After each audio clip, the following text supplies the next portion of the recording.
시청자 여러분 안녕하십니까? 오늘은 의사의 멘토인 히포크라테스 선서와 제네바 선언이란 제목으로 방송을 시작하겠습니다. 요즘 시국이 의대 정원 문제로 의사들이 집단 휴진 시위를 하는 요즘, 의대를 졸업하면은 훌륭한 의사가 되기 위해 히포크라테스 선서를 한다고 합니다.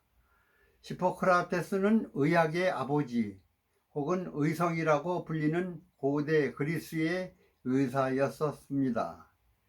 이 선서는 히포크라테스가 말한 의료의 윤리적 지침으로 오늘날에는 히포크라테스 선서를 현실에 맞게 수정한 제네바 선언의 히포크라테스 선서입니다. 제네바 선언은 1948년 스위스의 제네바에서 개최된 세계의학협회 총회에서 채택된 것으로 1968년 최종적으로 완성돼 현재에 이르고 있습니다. 우리나라에서 의과대학을 졸업할 때 쓰이는 선서문도 제네바 선언 선서문입니다. 1968년 히포크라테스 정신을 담은 제네바 선언의 선서문은 다음과 같습니다. 이제 의협에 종사할 허락을 받음에 1. 나의 생애를 인류 봉사에 바칠 것을 엄숙히 서약하노라. 2. 나의 은사에 대하여 존경과 감사를 드리겠노라. 3. 나의 양심과 품위를 가지고 의술을 베풀겠노라. 4. 나는 환자의 건강과 생명을 첫째로 생각하겠노라.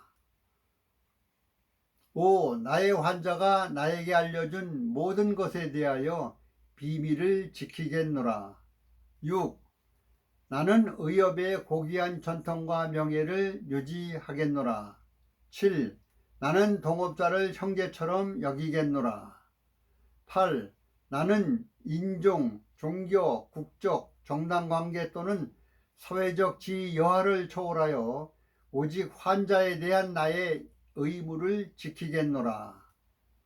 9. 나는 인간의 생명을 수태된 때로부터 더없이 존중하겠노라.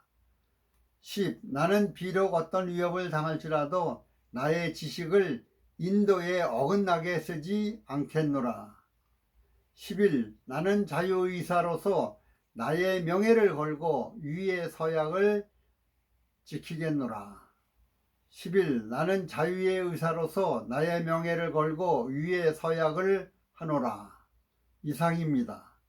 요즘 의대생 정원 늘리는 문제로 의사들의 파업이 이루어지고 있는 시국에 의사 여러분들, 히포크라테스 선서의 정신을 담은 제네바 선언을 다시금 상기하시고 환자들이 원하고 국민들이 원하는 쪽으로 행하였으면 좋겠습니다. 특히 위 선서 중 8번 항인 정당 관계 또는 지위 여하를 초월하여 라는 항목이 있는데, 한 힘 있는 정치인을 헬리콥터를 동원하여 긴급 입원까지 하는 난리를 피운 것이 정당한지도 의사분들 가슴에 손을 얹고 양심을 되돌아 보십시오. 공평하게 처리하셨는지, 일반 국민들은 대학병원 진료만 받으려 해도 1년 이상을 기다려야 합니다. 다음은 2024년 6월 11일자 서울신문 사설을 읽어본 것을 공유하는 의미로 들려드리겠습니다. 국민 여러분들도 같이 생각해 보시기를 바랍니다. 서울신문 사설. 의사단체가 집단 휴진을 결의한 것은 자신들이 정부가 아닌 국민과 싸우고 있다는 사실을 이해하지 못한 착각의 결과라고 본다. 집단 행동이란 구성원의 뜻을 모으는 것은 물론 여론의 호응이 뒷받침돼야 추진력을 발휘할 수 있다는 것은 상식이다.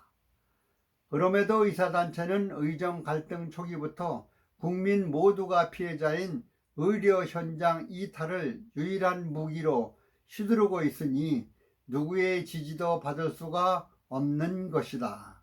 앞서 서울의대 서울대병원 비상대책위원회는 17일부터 외래 진료와 정규 수술을 무기한 중단하기로 했다. 대한의사협회는 18일 전면 휴진하고 골기대회를 열겠다고 거들었다. 환자의 목숨은 우리 알 바가 아니니 각자 알아서 살 길을 찾으라는 얘기이다. 이런 움직임에 서울대학교 교수마저 집단 휴진을 재고해달라고 촉구하고 나선 것은 상징적이다. 의사들의 현장 이탈에 생명의 위협을 느끼는 피해자인 환자단체는 물론 전국보건의료산업노동조합과 전국의료산업노동조합연맹은 입을 모아 집단휴진을 철회하고 전공의 복귀를 설득하라고 촉구하고 있다. 경제정의실천시민연합도 집단휴진은 불법이고 있어서는 안 되는 행위라고 지적했다고 한다. 의사단체는 도대체 어떤 국민이 자신들을 지지하는지 주변을 한번 둘러봐야 할 것이다. 정부가 어제 개원의가 집단휴진에 참여하면 진료명령을 내리고 불이행하면 처벌하겠다고 밝힌 것은 국민의 뜻이다. 의사단체는 지금 정부가 아닌 국민들을 상대로 논리가 결여된 억지를 쓰고 있음을 직시해야 한다. 그럼에도 집단휴진을 강행한다면 국민적 저항에 부닥칠 수밖에 없음을 경고하지 않을 수 없다. 환자를 비롯한 국민은 참을 만큼 참았다. 더 단호한 대응을 요구하는 목소리는 이제 정부가 아닌 국민에게서 나올 수밖에 없다. 이상은 서울신문 사설입니다. 학교 다닐 때 반에서 1등, 전교에서도 1, 2등을 다투신 천재이신 분들이 판검사나 의사가 되었습니다. 재판도 정치 재판은 불법인데 그 기간도 안 지키고 몇 달년씩 질질 끄는 시국을 보고 있습니다. 그러면 나라의 수재인 엘리트들이 권력과 돈의 양심을 팔지는 말아야 합니다. 나라를 이끄시는 엘리트들이 국민의 모범이 되어야 하는데 엘리트 수재들이 도덕성을 솔선하여 무너뜨리면 나라가 어디로 가겠습니까?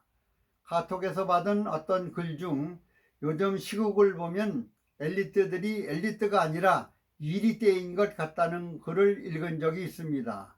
영어의 엘리트를 한글 발음으로 읽으면 이리떼로 읽을 수 있는 것을 풍자한 것입니다.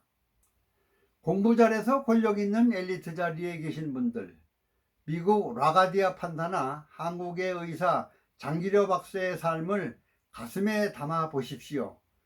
제가 유튜브에서 방송했던 박문영 TV 8강 라가디아 판사 이야기가 있습니다. 즉 뉴욕의 공항 2개 중 하나는 케네디 대통령의 이름을 딴 케네디 공항이고 또 하나는 라가디아 판사 이름을 딴 라가디아 공항이 있습니다. 라가디아 판사 이야기와 64강 한국의 슈바이처 장기려 박사 이야기를 꼭 시청해 보시기를 간곡히 청원드립니다. 오늘 방송은 여기서 마치겠습니다. 공감하여 주시면 구독도 눌러주시고 널리 퍼뜨려 주시면 대단히 고맙겠습니다. 끝까지 시청해 주셔서 감사합니다.